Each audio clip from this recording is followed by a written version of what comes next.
Right, so we've asked David over today to make a little film about Reiki and what to expect on your first session, because a lot of people don't have a lot of knowledge on it and they want to know what exactly happens. So this is what we want to clarify, and that's the point of this little film. So for you, Ethel, when people book in for a first session, do you tend to take them to one side and talk them through the basics of it, or what to expect? Yeah, before they go on the bed, I would explain to them what it is and how it works and what to expect, and then when they're on the bed, if they feel anything or see anything, they tell me, and it's basically just going through that. So what actually is Reiki? Reiki is universal energy, and it's not a new age thing like a lot of people think. It's been around since time began, and Reiki is just a word, a Japanese word that translates universal energy. Now the universal energy is what keeps us alive. So on a daily basis we can get literally run down, full of negative energy. We pick it up off other people, how we think, and so then the body can go out of balance. So have we got an energetic field around us? We have an aura, an energy field that I most times can see when the person comes through the door. So it gives you an idea of where they're at with their energy and if they're lacking or it's low down. But basically what we do with everybody is anybody that's coming through the door is out of balance because they've been in a negative situation, they've been thinking negative, so they create negative energy. And the only place negative energy goes to is the chakra system. And what exactly are the chakras? Chakras are like vortexes of spinning wheels, and you've got 7 major ones running down the front of the body, you've got the 7 running down, corresponding ones running down the back.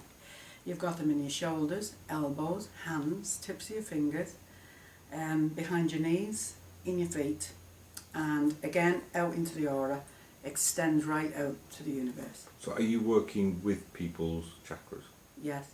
See, you can't live without your chakras and life force. And often we have said about doctors when they've said the brain runs the body and the heart. Well, if you don't have life force, first and foremost, coming into the brain and to the heart. Which is the electricity that fires your system. Yes. And so on a daily basis, you have life force coming into your body through your crown chakra. This is everybody. Even animals, they all have their own chakra system. And the energy comes in through the crown, and then it goes to the next one, and the next one, and so on throughout the body. Then the energy, the chakra sends the energy out to the organs. So in other words, each chakra is looking after a section of the body. And you have what's called meridian lines, without getting too technical. They're like little tram lines. Is that similar to the acupuncture? Yes. Where they use the needles on the meridian and they lines? carry the energy to the organs. So wherever there's a chakra, there's organs. Even your knees, behind your knees, is chakras. So when they get blocked up with negative energy, you're going to have problems with your knees. And have you found that emotional distress or disease can become disease within the body? Oh, that often it starts in the energetic field before always starts on the emotional, and people when they have traumatic experiences or stuff like way back, the longer they carry it, the more it affects the chest, because that's your emotional centre, your heart chakra. And do each chakras look different? Are they different colours? They've all got their own colour, and every single one has their own colour. And when we're doing the healing, 9 times out of 10, the people will see the energy as colour coming in. So how do they see the colour? What does that? It's a blanket of colour. For example, see, the chakra system has its own colour, and starting off at the base is red, and then orange, yellow, deep green, pale blue, indigo and violet. So when I'm doing a healing session, that's what I'm looking for. In here, I will see a blanket of colour, and it's guiding me to where she's low down in energy. If you liken your chakras to batteries that have run down. Okay. They've run down, and what we're actually doing is giving them a boost. So you're actually topping up those topping batteries? Them up, yeah. So if somebody's lying there with their eyes closed, presumably people have their eyes closed, yeah. they can see these colours? 9 out of 10 will see colours, and they relay to me the colour that they're seeing, and I'm seeing exactly the same colour. I will go to that chakra, because that's telling me she needs boosting. So for you, that's a map of where to go? Yeah, yeah. I mean, what do people come to you for Reiki for? Everything. Is there anything that doesn't kind of help? No, it helps everything, because every disease, everything starts on the emotional body and then manifests as a physical complaint over a period of time. So it could be anything from a simple headache to a cancer, anything, ME, MS, emotional breakdown, you name it. But because the energy is life force and it has its own intelligence, it goes to where it's needed anyway. We don't have to direct it. Just put your hands on, and then the energy will find where it needs to go. So if I'm coming for a session, you put your hands on? Yeah. I start off on the head, yeah. Okay. And then what's actually happening is that the energy is coming through me, not from me. It's coming through me, and it exits out of the hands, chakras, here, or the fingertips. And depending on what's wrong with the person, I will use either the flat of the hand or the fingertips. So are you the circuit the energy runs through? Yeah, so, channel. So it doesn't drain you when you do Not sex? at all. I'm getting it as I'm giving it, because it's coming through me, not from me. Are there any people that shouldn't have Reiki? Never. Nobody. I mean, what about pregnant women or babies? Best thing they can have. You see, again, we're coming back to this. Reiki is life force, and babies thrive on life force, and the baby in the womb will thrive on life force. The pregnant mums will thrive on it. Children love it. Children see the colours, they see pictures, all sorts. I have 2-year-olds, 3-year-olds hopping up on the bed to have the Reiki. They love it. So there's nobody that should avoid Reiki?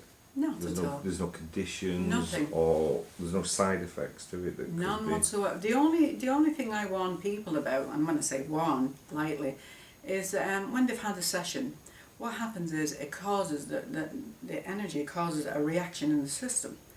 So is that anything that's negative on board, any toxins there, it's going to flush it through. So I always warn them, you might be passing water a lot more than normal. You might even have the runs for a day.